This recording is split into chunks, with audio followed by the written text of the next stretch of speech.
The name Anunnaki is derived from An, the Sumerian god of the sky. The name is variously written, meaning princely offspring, or offspring of An.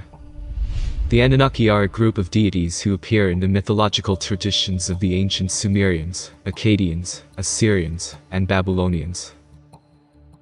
Descriptions of how many Anunnaki there were, and what role they fulfilled, are inconsistent and often contradictory.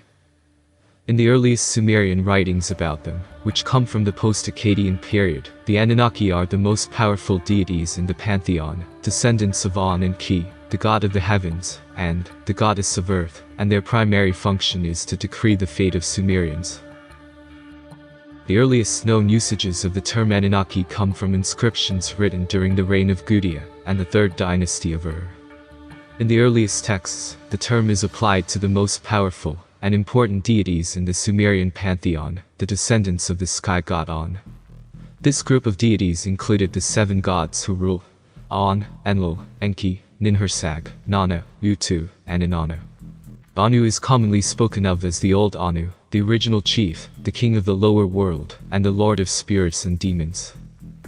His emblem is that of a single wedge, which represents him on the Chaldean numeration tablets.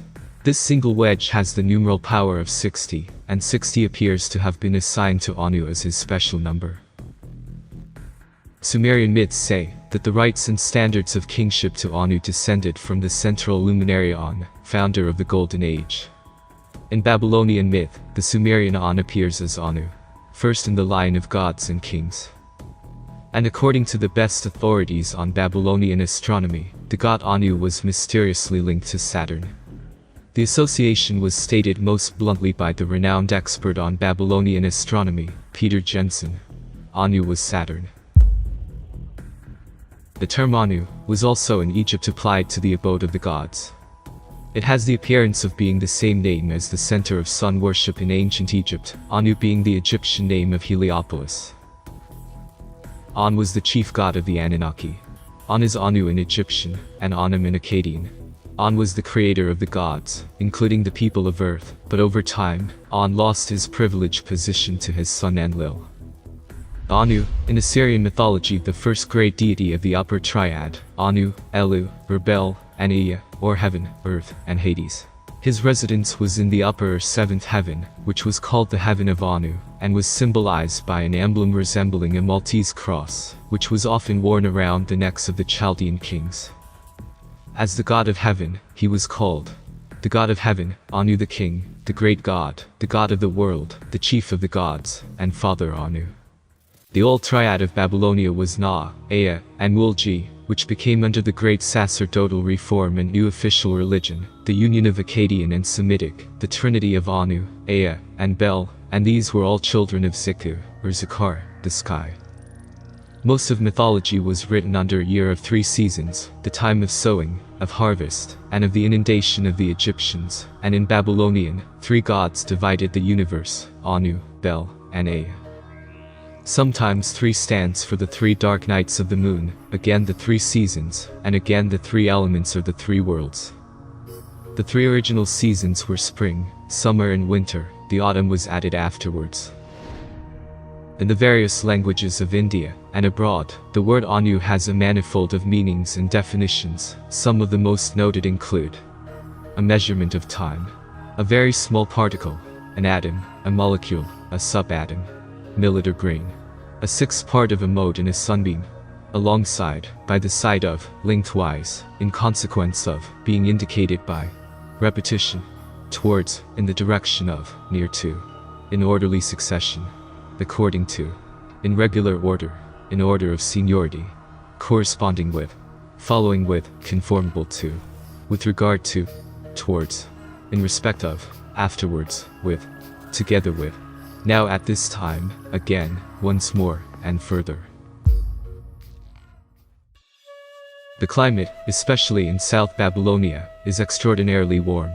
The months during which the rains prevail are from November to February. At the present day, the heaviest rains occur in November and December, but in ancient times, as the names of the months prove, the rainy season would appear to have been in Tevet and Shebat, that is, from the end of December to the end of February. Not only the Sumerian names for these months, Abu-Udu, coming from the sea, and Shabatu, refer to rainstorms. The Sumerians must have originated in a region where water was not plentiful, and where as a consequence vegetation and life are associated with the oncoming of the rainy season. The world, therefore, is pictured as beginning in the fall, when the rains set in, and not in the spring, when the storms and rains cease. Such a condition is apt to prevail in mountainous districts, where the streams are low, or entirely dried up in the dry season, and depend upon the rains to fill them again, in contrast to a mountain-less plain like the Euphrates Valley, where the streams, fed from their sources, flow in abundance during the entire year, and during the rainy season overflow and cause inundations. The 11th month was the height of the rainy season, and known as the month of the course of rainstorms. The Assyrians place Anu in the month of January, Anu as Janus, the two-faced god, resting, as the sun at the winter solstice, and in Aquarius at the deluge.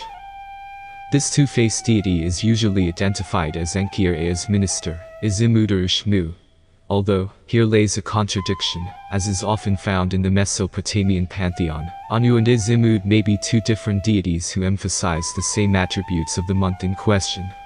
Nonetheless, Anu's relation to Janus in January cannot be fully dismissed. As the scholar, Samuel Fales Dunlap states, Ion, Janus, and Anu are the same divinity. Ani, a name of the sun in Assyria, is in Egypt and Syria On. In Greece it is John and Ion. In Italy it is Janus, whom Scaliger has shown to be the god of the sun. In Etruria it is John. On, Ani, Anus, John, Ionis, Ion, Ina, the sun. Two-faced Janus, the origin of the silently flowing year. He was believed to preside over the new year. His two faces, sometimes one old and the other young, were emblematical of his looking both on the old and the new year, as the name of the month January is derived from that of Janus. Sometimes the two faces, the old and young, were represented as the one looking upwards, to the coming year, the other downwards, on the year gone by. Deities associated with water or various bodies of water were important in almost all mythologies. Agriculture is inseparable from water. The Sumerians believed that in the beginning, the universe was a great body of water. Later, pieces of land arose from the water and life began. The importance of water is justified in the fact that the Sumerian ideogram for water and semen are identical. Enki is the Sumerian god of earth and water, knowledge, crafts, and creation, and one of the Anunnaki.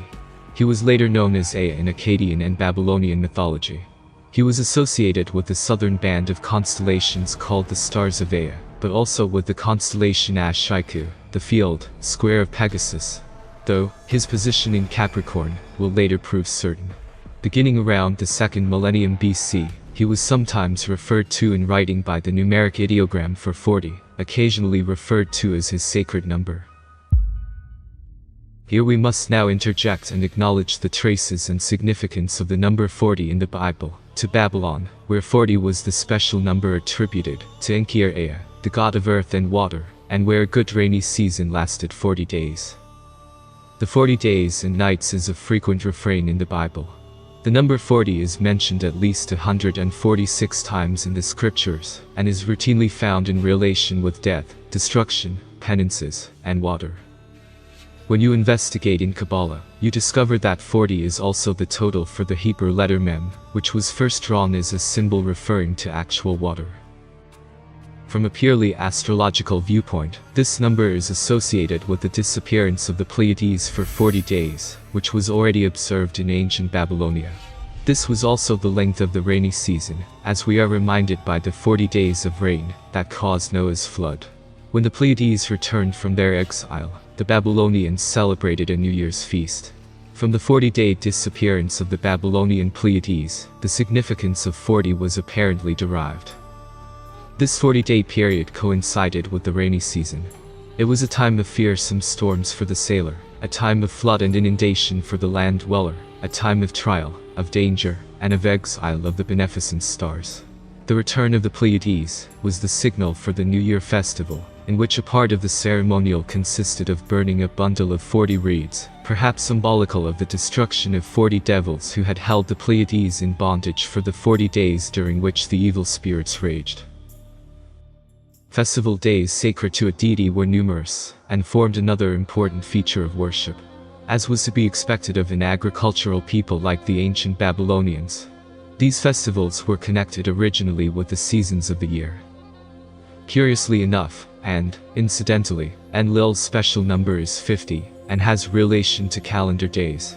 For example, Pentecost always occurs 50 days after the death and resurrection of Jesus, the Son, and the New Wine Festival came 50 days, or 7 weeks after Pentecost.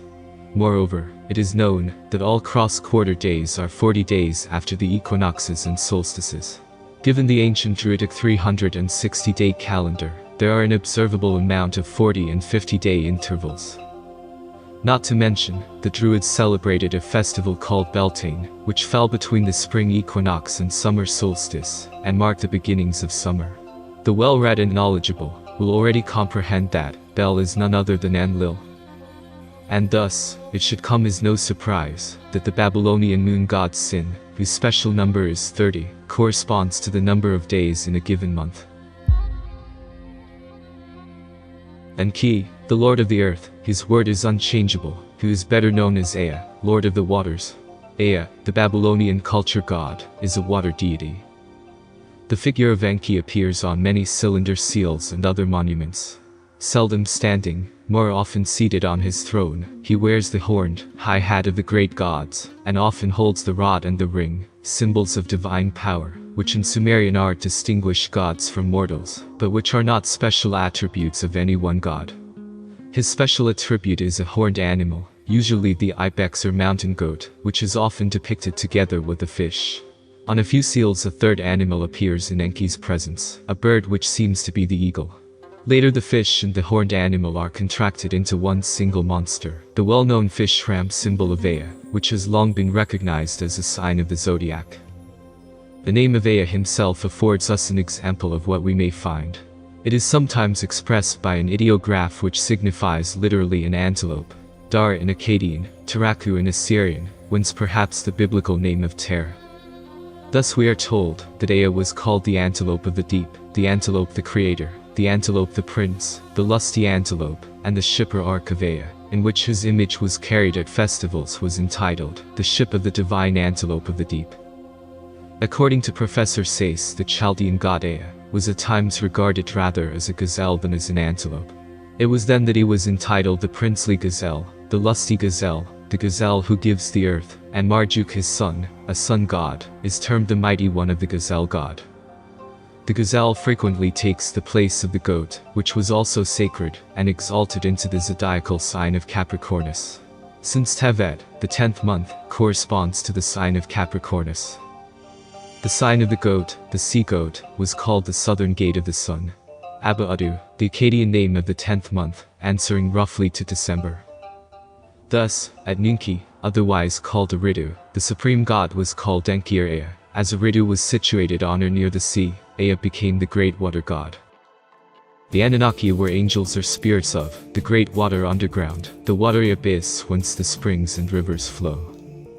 The union of the syllables Anunnaki represents a compound ideograph. The middle syllable Nun signifies strength, whereas the first is the ordinary ideograph for water.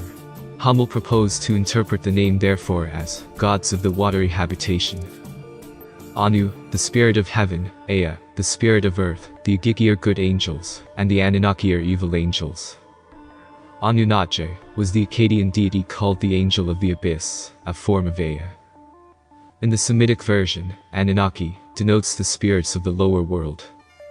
From the Middle Babylonian period onward, the name Anunnaki was applied generally to the deities of the underworld, whereas the name Agigi was applied to the heavenly deities.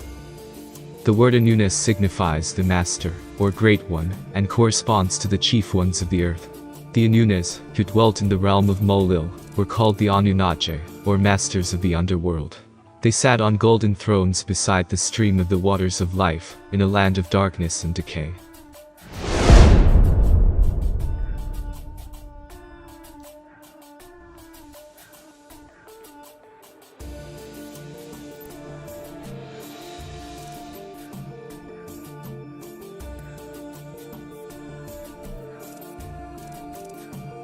The people called Sumerians, whose language became the prevailing language of the territory, arrived in Sumer about 3300 BC.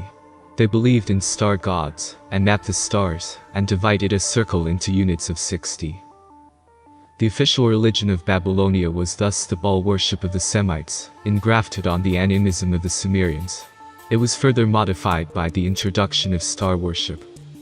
How far this went back to a belief in the spirits of the stars, or whether it had a Semitic origin, we do not know, but it is significant that the cuneiform character which denotes a god is a picture of a star, and that the Babylonians were from the first, a nation of stargazers.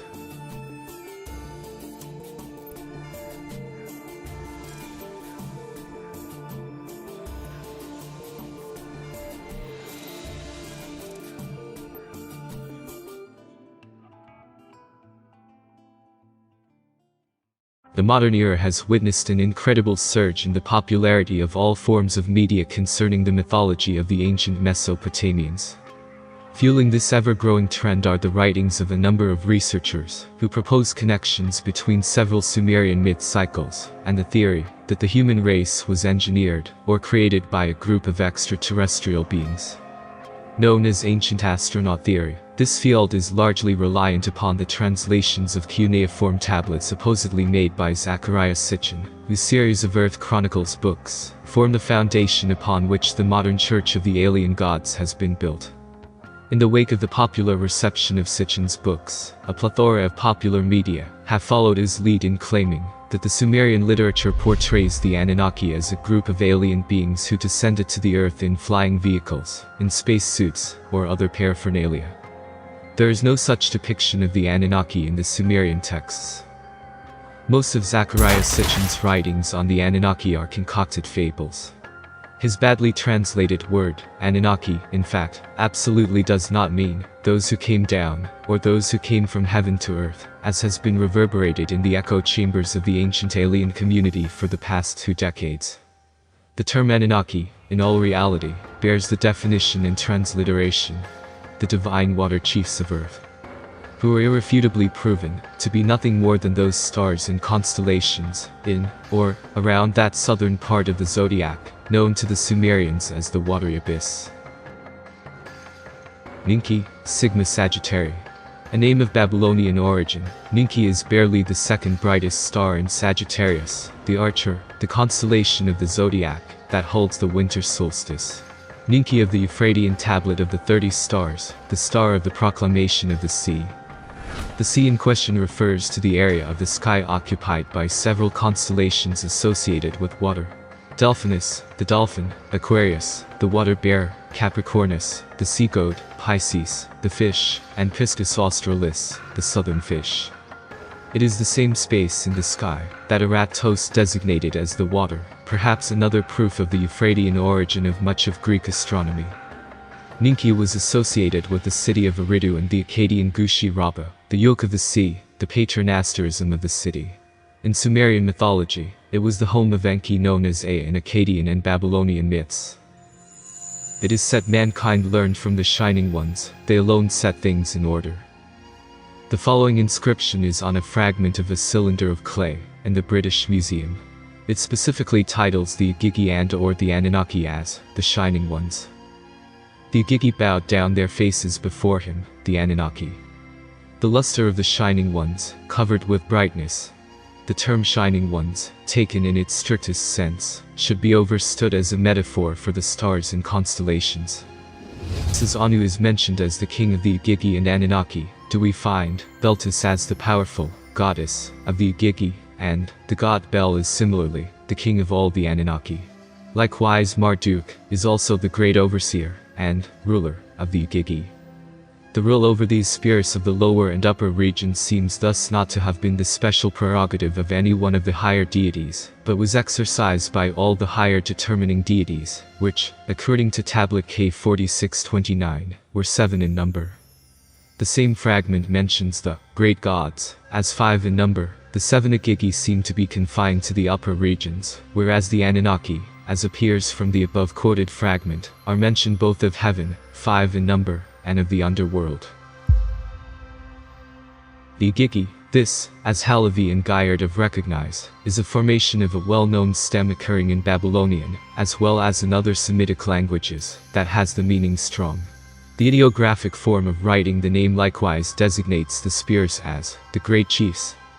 The Igigi, therefore, are the strong ones, and strength being the attribute most commonly assigned to the Semitic deities, there is a presumption, at least, in favor of interpreting Anunnaki in the same way. The Igigi are at times designated as the 7 gods, and the Anunnaki are at times regarded as a group of 5. The Anunnaki and Igigi appear for the first time in an historical text in the inscription of the Assyrian king Raman-Narari, who includes them in his appeal to the great gods.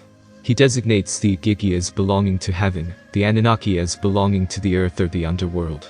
The manner in which he uses the names shows conclusively that, at this early period, the two groups comprehended the entire domain over which the spirits, and for that matter also the gods, exercised their power. The Babylonians took 12 names of sun gods, and placed them together as a sacred number. This number corresponds to the 12 titans, suns, and to the 12 great gods of Homer and the Egyptians. The matter is capable of further elucidation by means of the famous 5th tablet of the creation legend, which records the operations of the divinity in the arrangement of sun, moon, stars, the year, and cosmic order generally. We read, "He made excellent the mansions, celestial houses, of the great gods, 12 in number, and the mansions of the 7 great gods. The 12 being the 12 chiefs of the stellar divinities, as Diodorus calls them, that is to say, the zodiacal star signs, the cosmic order being specially associated with the regulation of the solar path through the signs. Moreover, 12 gods especially called great, headed the Euphratean pantheon. Their Assyrian names were Anu, Bel, Ea, Sin, Marduk, Ramon, Shamash, Ninip, otherwise Adar, Nergal, Nebo, Belit, and Ishtar. Of these, Anu, Bel, Ea, Sin, Adar, Ishtar, Shamash, Marduk, Nergal, and Ramon were also patron divinities of months, the 12 principal zodiacal stars being thus immediately associated with the principal divinities. The name of An, which Enlil proclaims, is nothing but the heaven and earth, as they appear during the course of a year. The name of An is the year. The ancient Sumerian year was divided, not only into 2 seasons, summer and winter, but also into 12 months. These 12 months had their counterparts in the heavens. Their heavenly counterparts are the 12 signs of the zodiac. Year, seasons, months and signs of the zodiac have each and all their beginning and end, their boundaries or outlines, their pictures or drawings. Enlil indicates, and proclaims them. It would be tedious and unnecessary to recite here more names of gods and goddesses, though there are quite a number, and more come to light all the time as new tablets are discovered and read. Most of them are in reality only different names for the same conceptions, and the Chaldeo-Babylonian pantheon, or assembly of divine persons, is very sufficiently represented by the so-called 12 great gods, who are universally acknowledged to be at its head, and of whom we will here repeat the names: Anu, Ea and Bel, Sin, Shamash, and Ramon, Ninip, Marduk, Nergal, Nebo, Belit and Ishtar. Each had numerous temples all over the country. We saw that the new religion made room, somewhat contemptuously perhaps, for the spirits of the old creed, carelessly massing them wholesale into a sort of regiment, composed of the 300 Igigi, or spirits of heaven, and the 600 Anunnaki, or spirits of earth. Anu is the first, in the first triad of deities, and has as his numerical sign the predominating number in the sexagesimal system, that is 60. Anu is also called the illustrious father of the gods. During the 3rd dynasty of Ur, the Sumerian pantheon was said to include 60 times 60 deities, which are nothing more than the 360 days of the ancient year, or the 36 constellations of the heavens. The Babylonians divided the sky into 3 parts named after them. The equator and most of the zodiac occupied the way of Anu, the northern sky was the way of Enlil, and the southern sky was the way of Ea. The builders of the temple to Bel at Babylon, and those at Jerusalem, Baalbek, and Palmyra, oriented their temples east and west, and worshipped as their supreme god Ea, the god of the true south, and Bel, the pole of the equator in Babylonian astronomy, with whom was associated Anu, the ecliptic pole. Morris Chastro specifically states, Anu is the pole star of the ecliptic. In the Chaldean account of the deluge, according to the tablets, the gods in the heavens became afraid of the waterspout and sought for a refuge. They ascended to the heaven of Anu, where they were motionless, like dogs in a heap where they crouched. This obviously means that retreating from the rest of the sky they sought refuge at a central station of the supreme god Anu, which can only be understood as the pole, where they got together, in a heap. Anu was the primeval deity who presided over heaven and its stars.